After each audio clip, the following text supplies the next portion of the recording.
today on My First Concert. This is pre-COVID, so I'll call it 2018, maybe 19.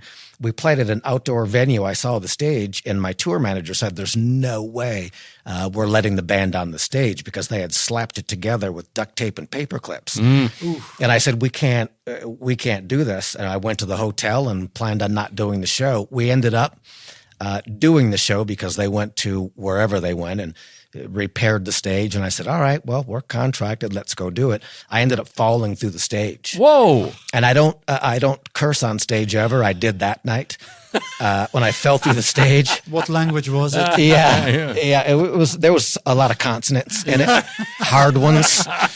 And I hit them hard. I stuck the landing.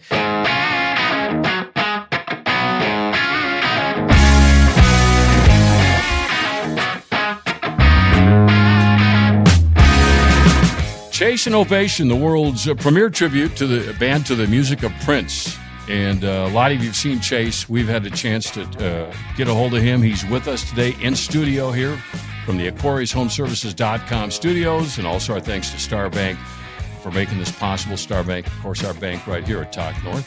And Chase, man, really great to have you here. Thanks for taking the time. It's an absolute honor and pleasure to be here. This is cool. Now, for someone who's been involved in music all their life, yeah. What's the first concert that you ever saw?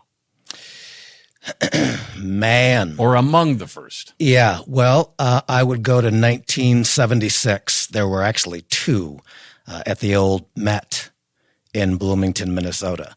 Now, people would be amazed that aren't from here. That's where the Mall of America stands. And prior to the mall, there was a number of things out there. The Carlton Celebrity Room was there. Oh, yeah. I remember my adoptive father trying to sneak me into the Carlton. And that's where everybody came. You know, if you weren't playing at the Met, you did the Carlton when you came through town. But summer of 76, my stepmother took me to see two concerts at the Met.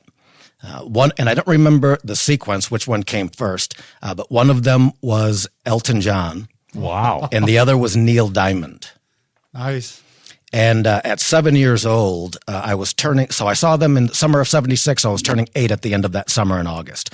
Point being, I remember sitting in the Met and not being able to see the stage very well, not because our seats were far away, but there was a haze in the room. It was very smoky, it smelled weird. I'm not sure what it was. I'm only 7 at the time, but I knew magic was about to happen. And both of those concerts, they hit, the history books would show which came to town first. But in any event, when the musicians hit the stage, I watched 15,000 adults lose their minds. And I spent as much time watching the crowd as I did watching Neil or Elton. And seeing the crowd's reaction at 7 years old, I looked to my left and to my right were my two stepsisters, and my stepmother, their mother, was acting the same way the other. She had tears coming down her eyes, and I knew at that instant, I don't know what's happening to these adults, but I want to participate. I pointed to the stage and I said, I want to do that.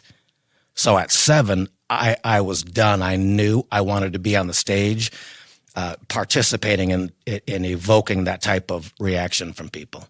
Did you get to many concerts after that, before you started performing yourself? Sadly, I didn't. Yeah. No, I didn't. It wasn't until probably my mid-teens until I had the wherewithal to start going to shows again.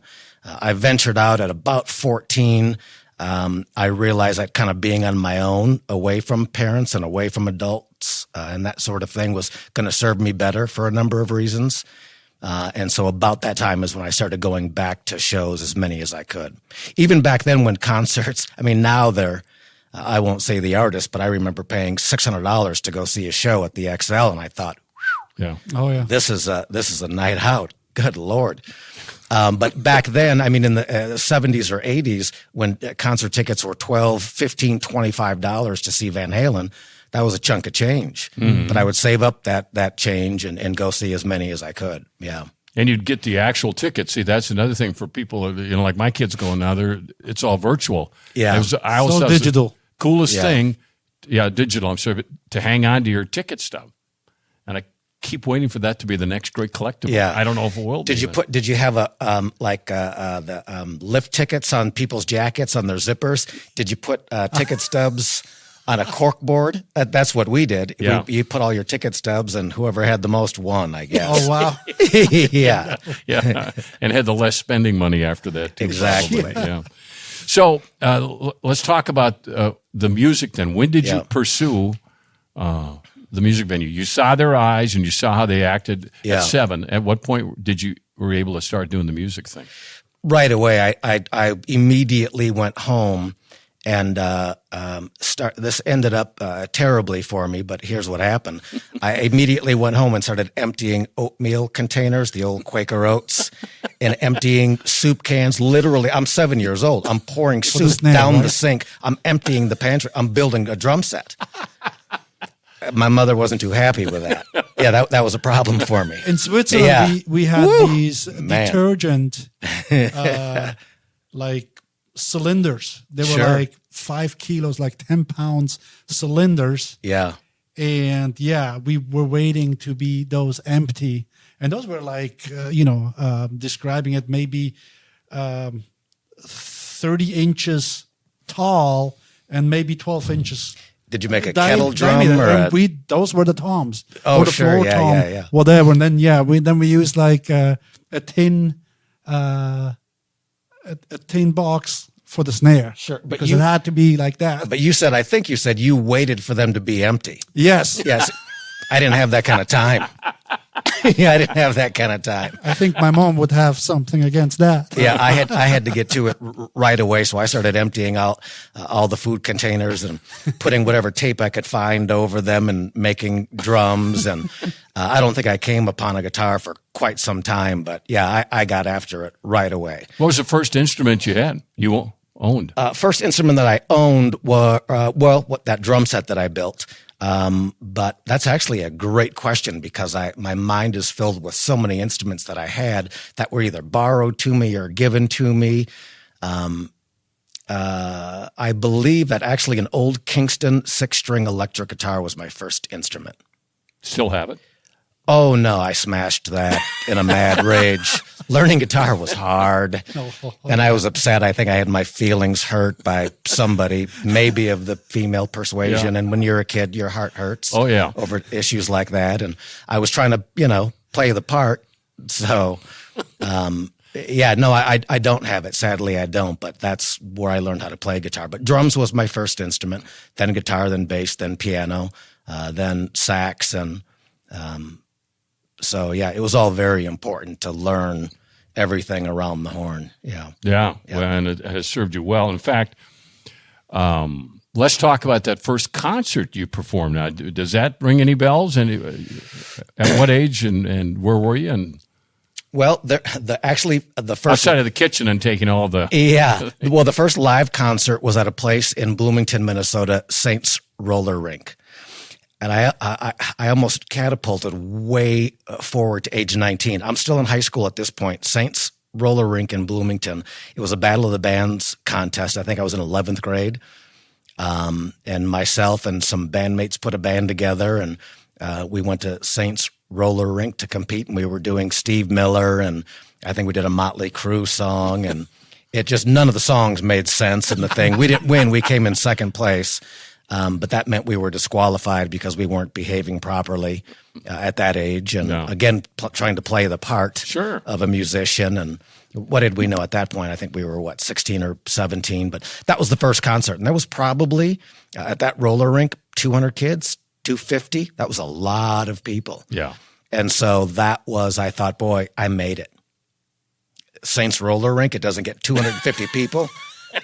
It doesn't get any better than this. That's the height right there. Yeah, that was it. It wasn't the old Met Stadium. No. But No. I It was think, to you. Yeah, it felt the same anyways. I had that same visceral and guttural reaction inside. I said, this is what I've been working for, is this. And you got the crowd right on top of you. The crowd was in because they loved Steve Miller and Motley Crue and whatever else we played. So, yeah, everybody was in. We're talking with Chase of Chase and Ovation. If you've seen the show, you've probably seen it more than once. And if you haven't, count on yourself getting tickets for more than one show. They put on a great program, and we're going to talk more about that and where you can see him and all the social media things that you should know so that you can follow him. In the meantime, we'll come back and talk some more here with Chase of Chase Ovation. I do want to thank our sponsors, and that's our friends over at AquariusHomeservices.com, where Jeff's been doing a great job for well over 2 decades, even longer. I got to sit down and think when we first got together when he was just starting the company, and it's been a great ride to watch how successful he has been. And they'll transform your home's climate control effortlessly, too, I could tell you that. This month, Aquarius Home Services is unveiling an irresistible offer. They're going to slash a whopping $2,000 off their cutting-edge ductless mini-split systems. Now, why settle for an outdated HVAC setup when you can indulge in personalized comfort perfectly tailored to your living space? So I'd just say goodbye to the limitations of the traditional systems and embrace their hassle-free heating and cooling in every nook and cranny with Aquarius Home Services. Whether it's a vintage abode you have, a cozy cabin retreat maybe, that'd be nice, a recent expansion, or even that chilly garage space, I got to tell you, their mini-splits bring year-round comfort like no other, and what a time to get it here in March. Aquarius, I've known him for all this time since he started the company. So successful because they just do things right, even coming to the door and asking where they can park their truck. Aquarius believes in earning the right to be recommended. You'll see that. I love them. They're just a click away at AquariusHomeservices.com. Well, Chase, let's talk about a little bit about Prince. I mean, you were, I think, blessed by Prince himself. He saw you. He heard you. But you've done a lot of shows. So when did all of that start for you? I woke up in 2006, early 2006 at about 4 a.m, and I thought to myself immediately, man, every show that I have done in the last 10 years, I've gotten off stage and people have approached me and said, hey, great show. Has anybody ever told you that you look like Prince? Has anybody ever told you that you sound like Prince? And at the time, it was somewhat frustrating.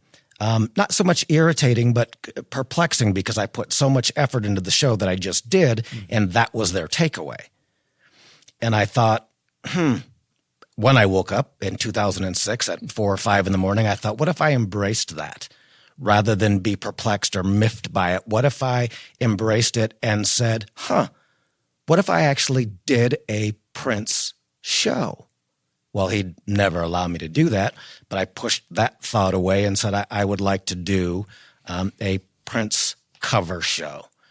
And so a tribute. Yeah, a tribute show to Prince. But back then, I didn't really have the word tribute show in my head. It was more, I'll just do a show and cover Prince's material, knowing that he would never allow it to happen. But at that point, I had already worked under his umbrella twice. And because of my family's connection with him and his family, I thought, maybe he'll let me just slide in, do 90 minutes, and then everybody will forget about it. But here I am, 18 years later, still performing that same show that I debuted in 2006. And I really haven't done much else but a tribute to the music of Prince for the last 18 years. Wow. I did a Van Halen tribute for a few shows that I called Tan Halen, get it?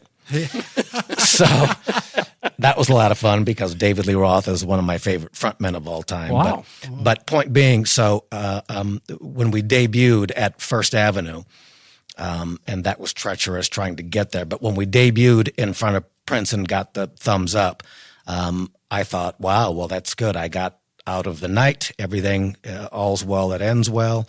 And then I got an offer to do it again. And again and again, and he never shut it down again and again. And here we are 18 years later.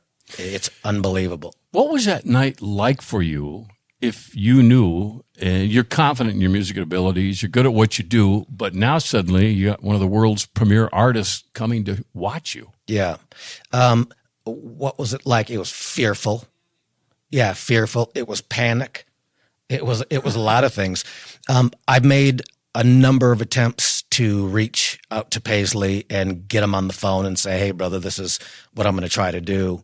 And no, he wouldn't take the call. Right. Wouldn't, and in 2006, I wasn't really email savvy. You were back then we were doing phone calls. Yeah. So that was really the only way I knew to reach him, and he just wouldn't take the call. And the people that were the gatekeeper said, Chase, he's never going to allow this to happen. And we cut to opening night I said, well, I'm doing it. I called First Ave. First Avenue said, sure, we'll let you have the night. What date do you want? You know this isn't going to happen. And I said, well, we'll see how far this goes. And we show up, we load in, we do sound check, and I see 3 gentlemen very nicely dressed, all with clean-shaven heads, and those that know the Prince world know who those people are. And I said, oh, this is the end. We're not even going to finish sound check. You're the lawyers. Yeah, security. Yeah. And one of them walked to the front of the stage, looked up at me and said, what time is downbeat? And I said, I think it was 7 o'clock, 7 or 8. And he said, okay, the boss is across the street and he'll be here. And immediately my hands started to tremble. And I said, this is going to be a problem for me. I don't know if I can do the show. Wow. And that night went off. And there's a misconception too, because, and I want to clear this up, he didn't stay the entire night. Prince did not watch the entire show. It was in the middle of Take Me With You when he left. And I think I'd have to go back and research this, but I think that was the 4th song of the set when he got up and left with the thumbs up. And that's all I needed. If he left right after the first song, that would have been cool. So that's how that night went. And we did the show for 10 years while he was here. Wow. And you saw the thumbs up that night? Yeah. Yeah. And I'm getting choked up now.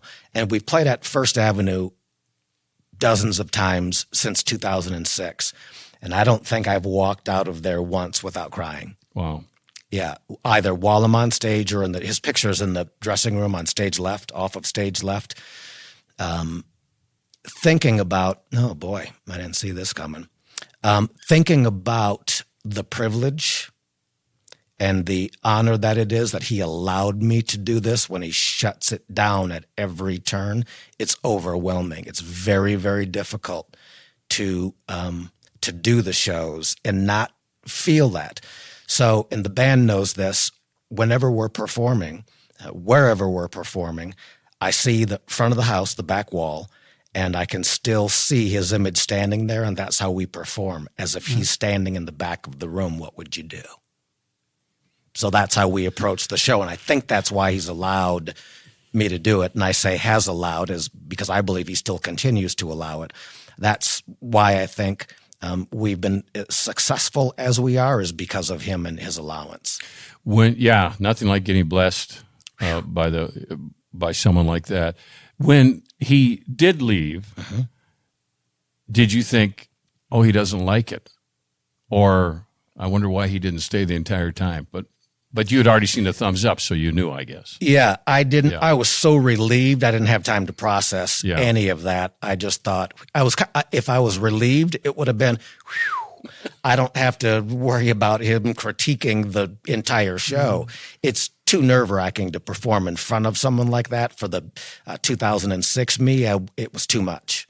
Yeah, it was too much. So just that acknowledgement and knowing that he's cool with it.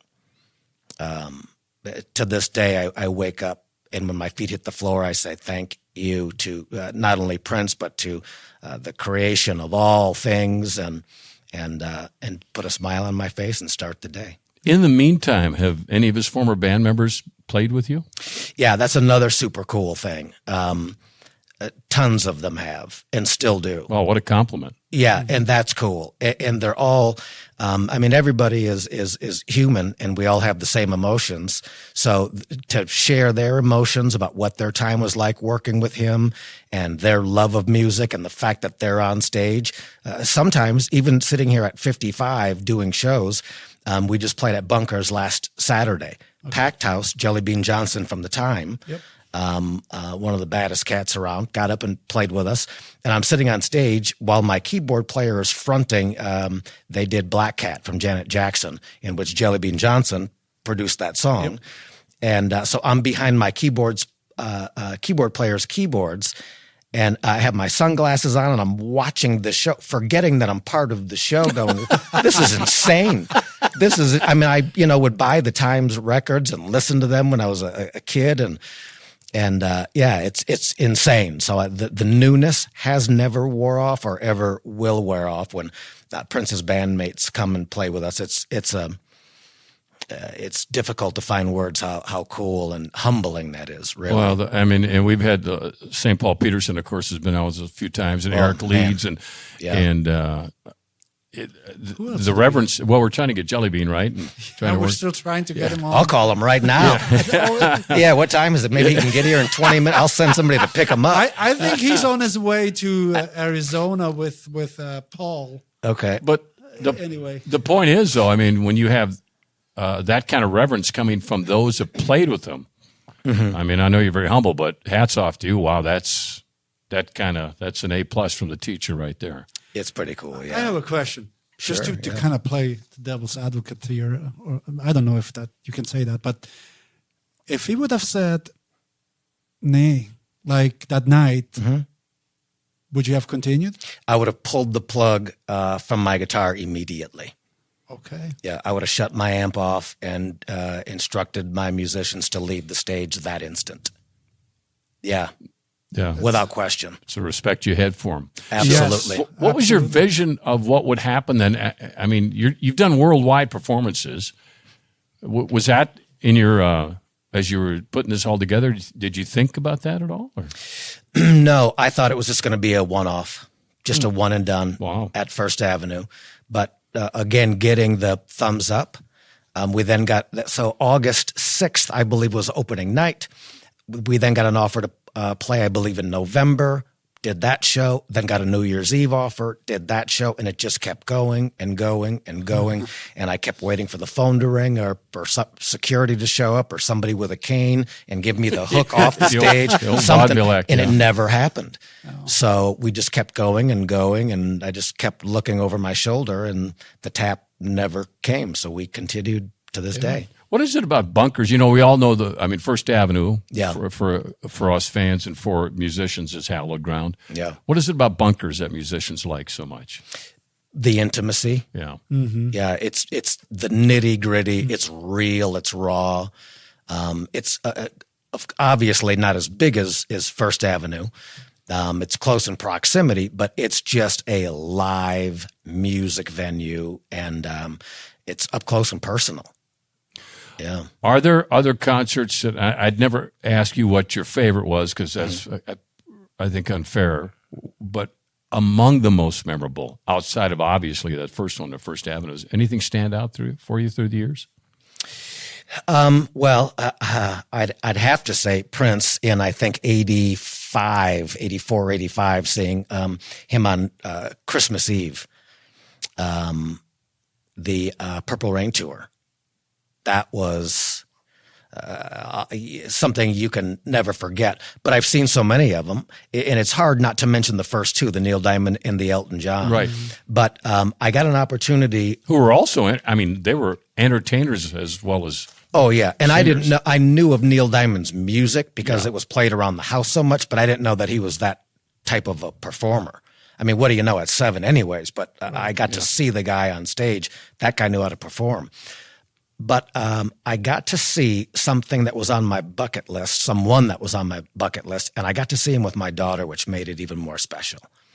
I got to see Stevie Wonder play in Minnesota. I think it was 2017, maybe 2016. Okay.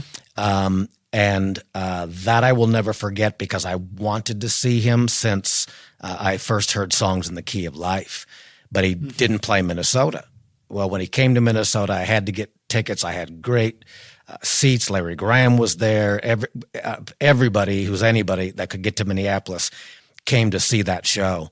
And oddly, he came out and talked for about 5 to 7 minutes and led the audience, led a sold-out house in prayer, and talked about unconditional love. And I thought, well, this is odd for the headlining act to come out and talk for 7 minutes before the, and then he went back, sat down at the piano, and then started the show. And he played Songs in the Key of Life in its entirety, and that's one of, in my humble opinion, one of the greatest records that will ever be made. And because of the duration from beginning to end, there's still a lot of time left in a concert. And so we played a number of other select hits. And whew.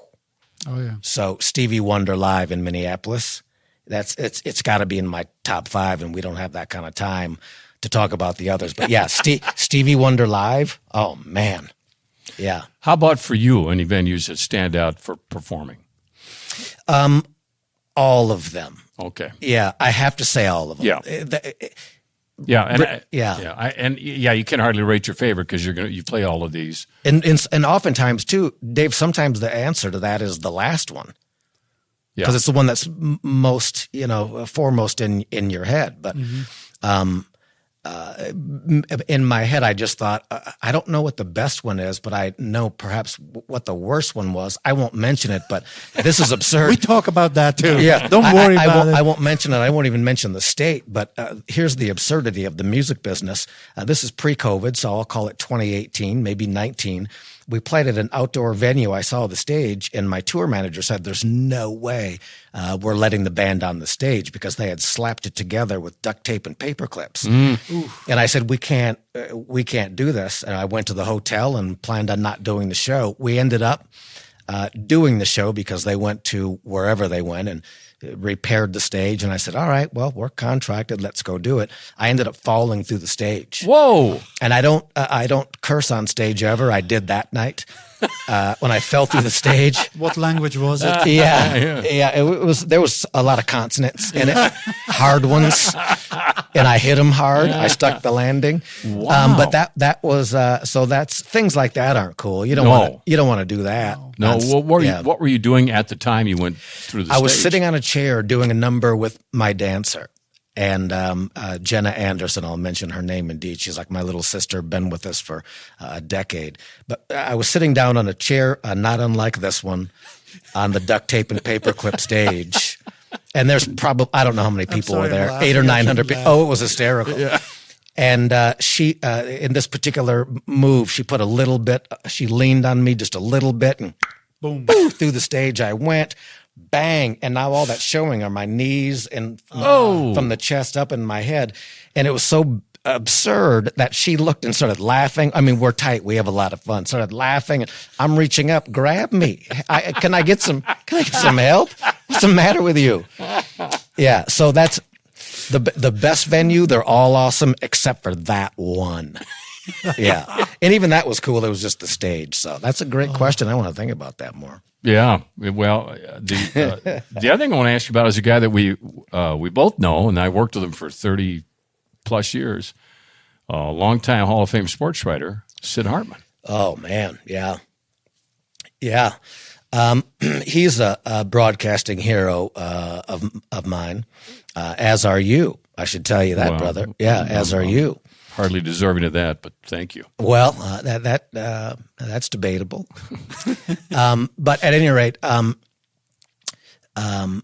one of my dearest friends, my relationship with Sid was limited, but wildly important, deeply important. In that, one of my dearest friends ever was, and I think how this math works out, would be his grand niece.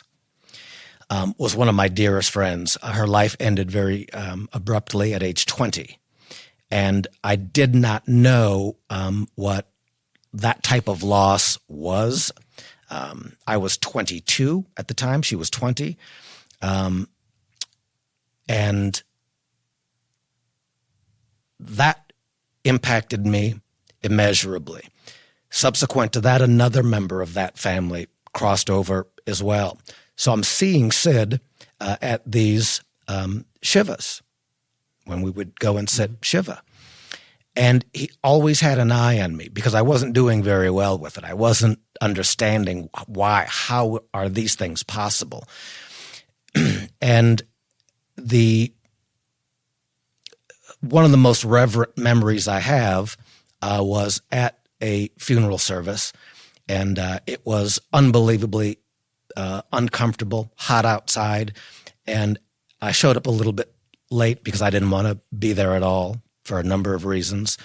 And Sid was kind of standing off to the back by himself, and I went and stood next to him because it was comfortable. He felt like home to me in that instant because we had so many shared things in that regard. And those aren't things you want to share. But in any event, he could immediately, and he didn't look at me, hey, kid. And as I began to break down, he just put his hand on my back, tapped it twice, and said, "You're going to be okay, kid." It wasn't about me, but the fact that he just tapped me and I immediately started to feel okay. It was almost as if he had something magical in his hand. You're going to be okay, kid. Because at that moment, I didn't think I was going to be okay. I'm looking at the family and their grief, and they're not going to be okay. Forget about me. And I looked up at him, and the eye contact. Now I'm okay. I can get through the day. That isn't about me. Wow. So yeah, just his soul was a powerful, tangibly powerful thing. Yeah. Yeah. Well, what a great memory. Man. Of him in challenging circumstances, that's for sure. As you have worked your way to be quite successful, to say the least, it's really funny, Davide, because as Chase and I are standing outside here downtown on the street talking, and one of my best friends of all time, we grew up together, and he lives here, and he saw Chase before I ever did, and he calls me up, and this is unusual for him to call me up and tell me about a concert. And I don't have a choice. You have to go see him. You don't have a choice. He said, and since that time, of course, I know he's been there several times. He called as we're standing on the street, so I put him on the speakerphone, and that's just, I think, an example of fans that watch you and hear you and are able to be kind of a part of your life at a distance. I think you mean a lot to people. Having said that, this is a long buildup to mentors along the way. Is there anybody, that was your mentor that you looked up to, that you were able to take instruction from, or did you just kind of go in this path alone? Yeah, I looked up to talented speakers, public speakers, and musicians. Not a ton of, although I was a huge sports fan and a participant as a kid, but it was musicians and orators really was the motivation. But I didn't have an adult figure in my life that was giving of themselves in that way at all. Never had it, and I made peace with that, and that's okay. That's cool. I think if it were to happen any other way, maybe I wouldn't have turned out the way that I did. But at some point, in fact, I know that point, it was at 14, I said, I've got to start making my own choices and figuring this madness out on my own. So I turned to the musicians that I enjoyed, that I respected, that I liked, and I just watched what they did and kind of cut my own cloth and built my own quilt with little pieces that they had sewn. You know what I mean? And so that's kind of how I did that. But no, I didn't have a mentor. I didn't have any music lessons or teachers or that sort of thing. So, which is okay. So I don't know that I've ever agreed with the school of hard knocks theory, but just getting out there on the street and knocking around and hanging out with people that are already doing what it is you want to do, that's how you get it done. Yeah. Band members. Yeah. So, you're talking about the loyalty of the band members. So, obviously, they're having fun. You got a tight band. You got a talented group. Yeah. You want to mention them at all or talk about that band? I should, because I was just sharing with them last night and frequently. None of this happens, first of all, without Prince, obviously. It doesn't happen without the people that come and see the shows. But the lineup we have on keyboards, and she was there opening night, Vicki Black. Is classically trained. She's absolutely unbelievable. And think of how many keyboards that Prince had on stage while he performed. Vicki has to do all of that with only two hands. There's not two keyboard players on stage. She's doing that all by herself. It's insane. So, and she's family. They're all family. Brian Snowman Powers is on saxophone. He's arguably one of the best horn players I've ever seen. We have Tony Lee on guitar with us. His story is unbelievable. This is an entire podcast in and of itself. Tony is only 22 years old. He is from China. When Tony was 8 or 9 years old, he said, I'm going to work for Prince. In China at 8 or 9 years old. I believe that. And Prince, of course, crossing over when he did. That was not an opportunity. Tony left China on his own. Wow. Went to a number of places, ended up in a different state altogether in Minnesota, still trying to get to Minneapolis because this is where it all happens. Meets Brian Snowman Powers, our saxophone player, who's an instructor, a musical instructor. He's an engineer, teaches music. Tony becomes his student. Snowman says, what a trip that you want to do all this and you wanted to work for Prince. I'm in a Prince tribute band. Tony is now our guitar player. Wow. That's insane. That's insane. Ruben Thompson. I love Ruben. How amazing is he? I didn't know that you knew Ruben. How do you know Rubes? I know him through the music scene first, and then also he taught. No, he didn't teach, but he was an admission rep at the music college I went to. Oh, sure, absolutely, and We're at the old Flight Time. Yes, at the there Minneapolis you go. Media Institute. Yeah, absolutely. What a small world, man! I didn't know that. No, we're. I love him. He's a great guy. He really is, and he's been in and around the band for a decade himself. One of the baddest musicians around as well. Love that dude. Ryan Cahill. He's gonna take me to task if I get this wrong. Ryan Cahill on percussion. So he's kind of doing the Sheila E. role, as what I had envisioned when I first put this band together. But Ryan Cahill just completed his 360th show without missing one date. Wow. Iron Man. Yeah, Cal Ripken. Yeah, he's unbelievable, and what a sweetheart he is. Andre Robinson is our drummer. We call him the bus driver. He's the guy that keeps time for us. He's a brother and a family member. We have, I feel like I'm forgetting 18 people. I mentioned Jenna Anderson before. Yeah. And our music manager, our tour manager, is the voice of the, I believe it's 4-time champion Minnesota Lynx, Cy Huff. Wow. So he does calls for the Timberwolves as well, but his primary is he's the voice of the Target Center for the Lynx. He's also my tour manager. He comes with us up and down the road and introduces the band and the whole thing. So he's been a brother and a protector of mine, although he's, I think, 8 or 9 years my junior. He's kind of like a big brother to me in that he's always looking out for me. So we're all a family. Who am I forgetting? I don't know that I am. Yeah, if I am, Lord help me, I'm not going to hear the end of it. But yeah, the cool thing is that we all have reverence and respect for each other, and when we're backstage, our behavior is that of a family. Just take out the tumultuous nature of sometimes what family can be. That's us. Yeah. Knowing how Prince. How particularly he was with his musicians. And when he came to see you guys, they must have been spot on with the music. Yeah.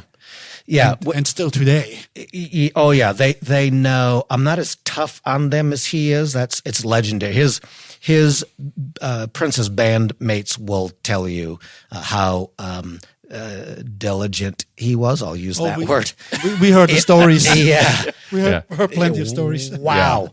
Yeah. But I did rehearse for 3.5 months for a 90-minute set that we did opening night. That's a long time to rehearse.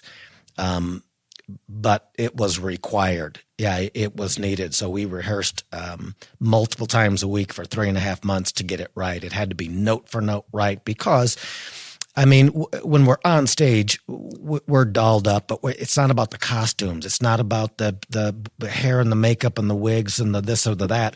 It's about reverence to the note for note music. Now, you wouldn't go to the grocery store dressed in what we were on stage. but it's about the music. It has to be note for note about the music. And I think that's in large part why also Prince dug what it was that we're doing, because it's about being sonically correct, not about, hey, look at what we look like. Well, you were supposed to have done it, obviously, because little did you know that he would be there when you were rehearsing, you know? No idea. Yeah, I can't even imagine it. We were rehearsing to get shut down. Yeah. That's what I thought. Yeah.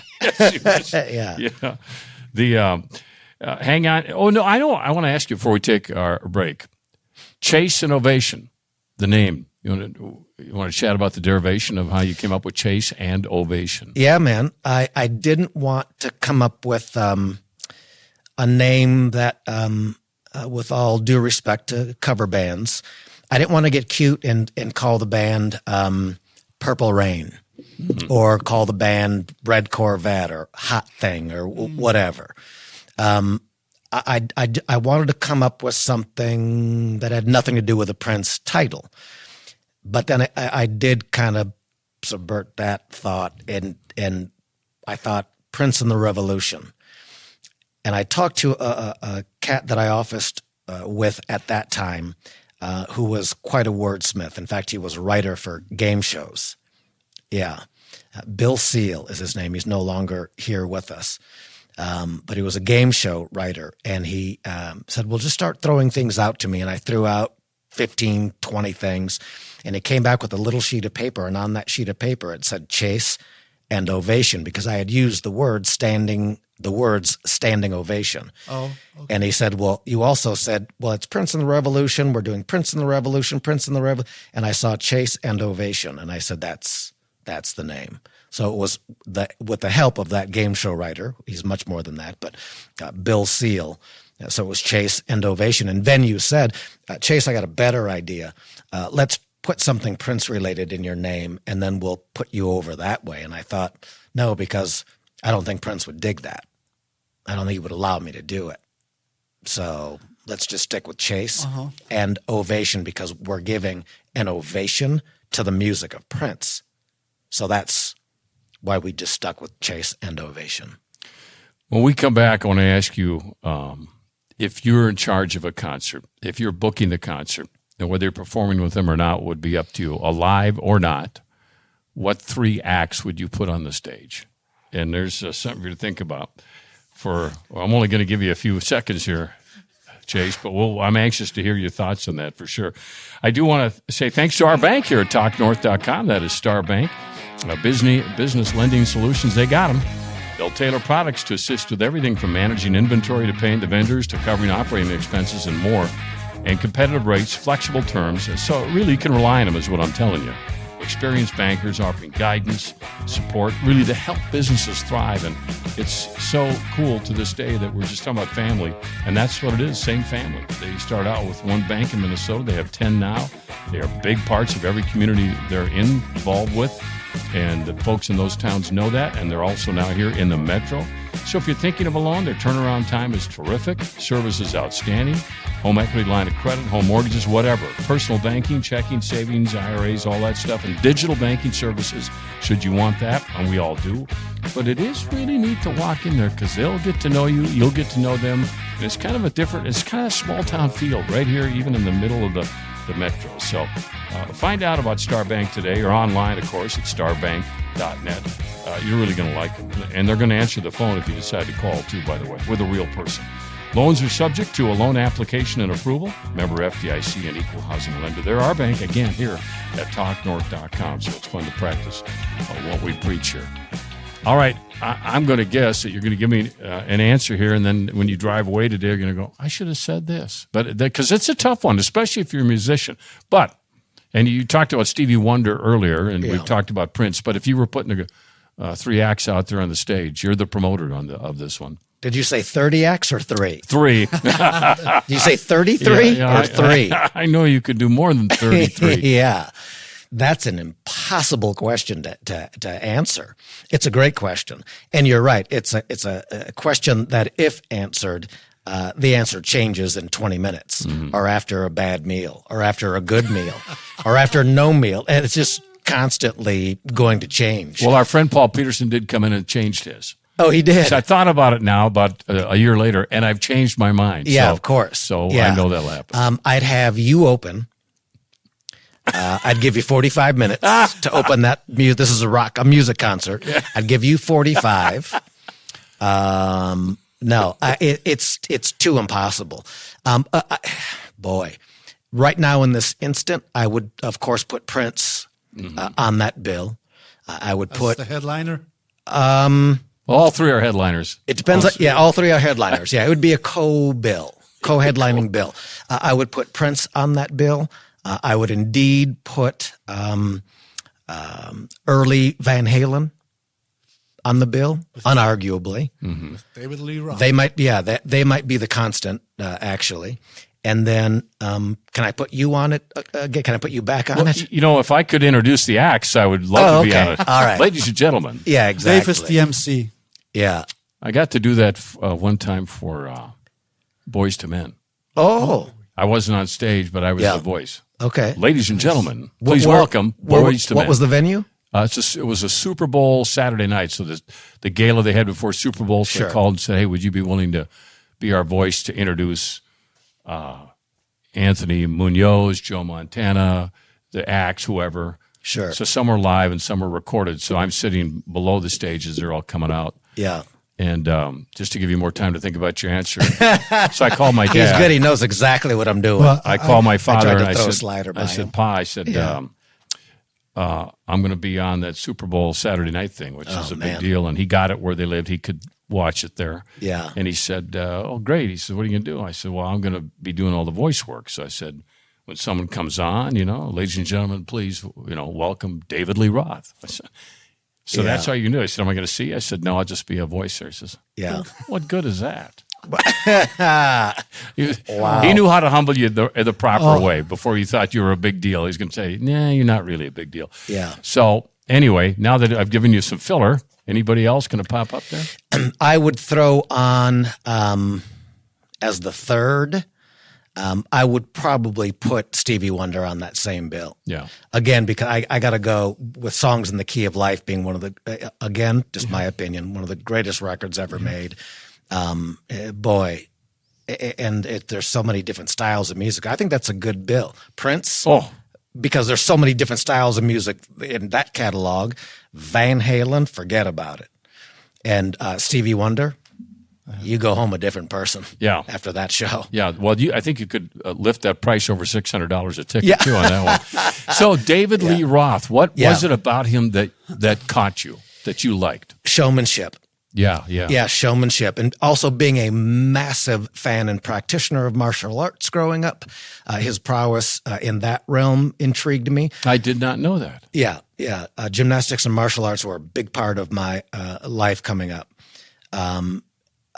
And they take it. I would say be careful because it takes a toll on your body. Yeah.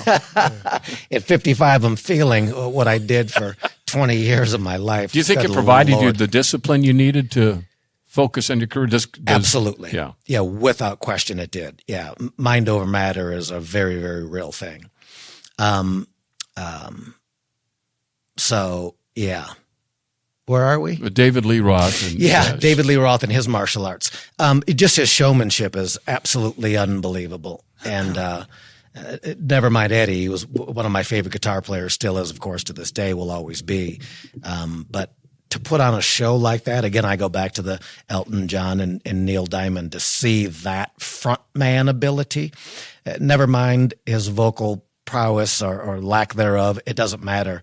That dude came to put on a show, and everybody got their money's worth.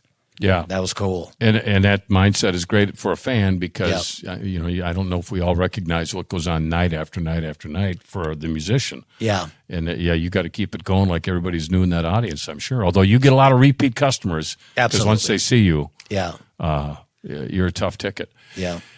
So what can folks go to your website or social media? Where should they go to find out where you're going to be playing next? Chase and Ovation, and it's A&D, chaseandovation.com. Has all, it's actually a very fun site. And it will, of course, have our entire calendar on it. All of our public shows are listed on that site. So, and it's fun. There's a number of accolades given to us by a number of Prince's bandmates and that sort of thing, and news articles and whatnot. So it's a cool place to go and hang out. Chase and Ovation, the Prince tribute on Facebook. So those are two the prime places to go. Cool. Anything we've left out that we should be talking about? Not unless you wanted to spend another 2.5 to 3 months sitting here talking, because there's all sorts of things that we could talk about. Let me call Steve. Yeah. Yeah, exactly. The studio's Yeah. still available. Yeah. I always say we don't have that kind of time. But I would say this, and that is that without Prince, I wouldn't be sitting here 18 years later having this conversation with you, who I hold unbelievable regard for. And without the people that make the choice, and they have all sorts of choices in terms of where to go and spend their discretionary dollars every weekend or every night. Without them, none of this happens. But I think, if it wasn't for Prince, we still would have a conversation. It would be a different conversation, I think. Oh, but boy. because to pull that off, You have to have talent. you have to have no talent. And you mentioned when I went to see concert, I was watching the front guy, see what he was doing. This is all things characteristics that somebody knows. Oh, what can I use to drive attention to me when I'm on stage? And so all those stuff you would still do, and I think you still would be successful with whatever you would do, even if you would do your own music, your own thing. I think you would be as successful as you are now. That is quite touching. Thank you very much, brother. Yeah, that's cool. Thank you. No, it's the truth. So Yeah, I would concur. Chase, appreciate your time. I know it's Thank you. valuable. We're just thrilled to have you here. And thanks for joining us here. Davide Rosso, who's actually a music producer, but lowers himself to work with me. it's not lowering. It's working with a legend here. Come on. Yeah. Come on. It's actually Dave, it's a privilege working with you, and it's actually nice to be face to face again in the same room. We've been apart for a while, but doing it on Zoom. And it's a great understanding of what Chase does, because you have to mix and you have to help create behind the scenes. And here's a guy that can do virtually every instrument and sing. And I know that, we all have respect for him, but especially an engineer from your side, watching the talent level here is I know it's pretty awe-inspiring. Anyway, appreciate you coming over, Chase, and we'll look forward to seeing you soon out at a show somewhere. I mean, we'll be in the back heckling. Right. I would appreciate that. I would. Yeah. I'll come in front of the stage and give you the thumbs up. Yeah. I like it. And then security will take both sides. Right, Yeah. I'll have your picture on the front door. They'll keep an eye out for you. Yeah. Hey, wherever you get your podcasts, Spotify, Apple, TalkNorth.com, we have a lot of them there. Just go there and download those or subscribe, which makes it real easy to get these every week. Davide's here putting it together. Dave Lee here. We'll see you next week. Our thanks to Aquarius Home Services, Jeff and his staff over there at AquariusHomeservices.com. And some great specials here during the month of March. And our bank here at Talk North is starbank.net. And we'll see you next time on My First Concert.